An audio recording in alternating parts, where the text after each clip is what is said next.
घराघरात पोहोचवली ज्ञानाची ही पहाट, घराघरात पोहोचवली मी ज्ञानी होणारने मुलांमध्ये आशेची ज्योत पेटवली, आशेची ज्योत पेटवली. सन्माननीय व्यासपीठावरील मान्यवर आणि माझ्या प्रिय मित्र मैत्रिणींनो, सर्वांना माझा नमस्कार. माझे नाव तितिक्षा एकनाथ दे. मी इयत्ता 7वी मध्ये शिकते. मुख्यमंत्री माझी शाळा सुंदर शाळा या उपक्रमामध्ये विभागात प्रथम आलेली शाळा म्हणजे PM श्री जिल्हा परिषद केंद्रीय प्राथमिक शाळा मानवत होय. उपक्रमात विभागात प्रथम येऊन राज्यात विभागाचे प्रतिनिधित्व करणारी शाळा म्हणजे PM श्री जिल्हा परिषद केंद्रीय प्राथमिक शाळा मानवत होय.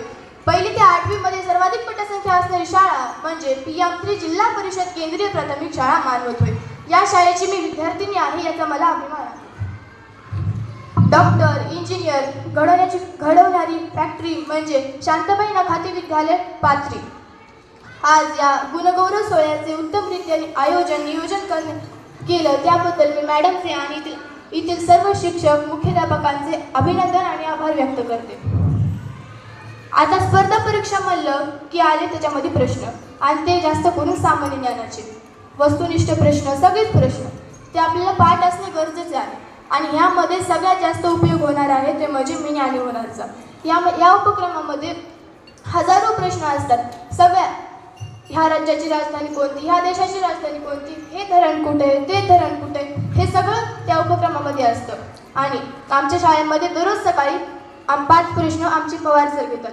आम्ही ते लिहितो सुद्धा. असं म्हणतात विद्यार्थ्यांचा अक्षर हे विद्यार्थ्यांचा एक दागिना असतो आणि तो दागिना मला लाभला आहे. प्रश्न लिहून आम्हाला हस्ताक्षर सुंदर काढण्याची सवय लागली आहे. विज्ञानामध्ये अवघड समजली जाणारी परीक्षा डॉक्टर होमी बाबा बालवैज्ञानिक स्पर्धा याचा मी पहिला टप्पा पूर्ण केला, दुसरा टप्पा पूर्ण केला, तिसरा टप्पा देखील पूर्ण केला. 4थ्या टप्प्यामध्ये परभणीतून माझी निवड मुंबई येथे झाली. मुंबई येथे मुलाखतीसाठी गेल्यावर तिथे मुलाखत घेताना त्या लोकांनी मला विचारलं, विज्ञानाचे प्रश्न विचारले. त्याच्यातले काही प्रश्न हे आपल्या मी ज्ञानी होणार मधलेच होते. ते प्रश्न मला आले, मी त्याची उत्तरं दिली आणि मुंबईमधून मला दुसरा क्रमांक आला. मला रौप्य पदक मिळाले. हे शक्य झाले फक्त मी ज्ञानी होणारमुळे. कारण या मी ज्ञानी होणाऱ्या उपक्रमामध्ये एकाच विषयाचे प्रश्न नसून अनेक विषयाचे प्रश्न आहेत. म्हणजेच की मराठी, गणित, भूगोल, नागरिक शास्त्र सगळेच प्रश्न आहेत. आमच्या शाळेमध्ये मुख्यमंत्री माझी शाळा सुंदर शाळा मूल्यमापन करण्यासाठी राज्यस्तरीय पथक आलं होतं. त्याच्यामध्ये त्या पथकाचे प्रमुख होते शरद गोसावी सर. त्यांनी शरद गोसावी सर म्हणजे महाराष्ट्र शिक्षण संचालक, पुणेचे संचालक. त्यांनी मला विचारलं, मी ज्ञानी होणार हा उपक्रम खरंच चांगला आहे का? मी तुला प्रश्न विचारतो त्याची मला उत्तर देशील का? मी म्हणलं हो सर, मी देईल तुम्हाला उत्तर, तुम्ही विचारा प्रश्न. त्यांनी मला प्रश्न विचारले, मी उत्तर दिले.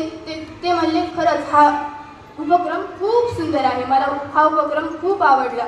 त्यांनी या उपक्रमाचे तोंड भरून कौतुक केले. ते म्हणाले आजकालच्या स्पर्धेच्या युगामध्ये प्रत्येकाला सामान्य ज्ञान, वस्तुनिष्ठ प्रश्न, चालू घडामोडी माहीत असणे गरजेचे आहे आणि त्यामुळे मी ज्ञानी होणार हा उपक्रम खरंच खूप गरजेचा आहे.